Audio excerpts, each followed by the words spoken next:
बिस्मिल्लाहिर्रहमानिर्रहीम। मेरे वालों सारे सज्जणा मित्रां बेलियां नूं अस्सलाम वालेकुम।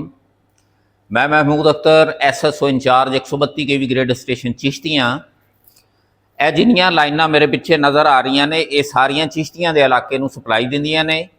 ਇਹਦੇ ਉੱਤੇ ਬਰਡੇਜ हो जाती ने, परिंदे लगन नाल बिजली बंद हो जाती आ, किते कोई दरखत की शाख डिग पई बिजली बंद हो जाती आ, किते कटाई करनी है परमिट लैंदे ने, किते कोई ट्रांसफार्मर सड़ गया परमिट लैंदे ने, किते ग्रिड ते मेंटेनेंस आ गई तद परमिट लैंदे ने।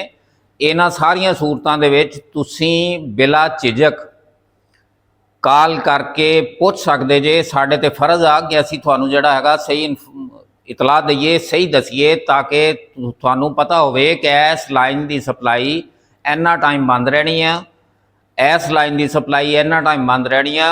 ये साडे ते फर्ज आ। असीं खुश होवांगे कि तुसीं साडे कोलों पुछदे जे, असीं तुहानूं सही दस सकीए। अल्लाह तुहानूं खुश रखे, हसदे वसदे रहो, आबाद रहो। इस सिस्टम वास्ते साडे वास्ते दुआ करते रहा करो। अल्लाह खुश रखे। अल्लाह हाफिज़।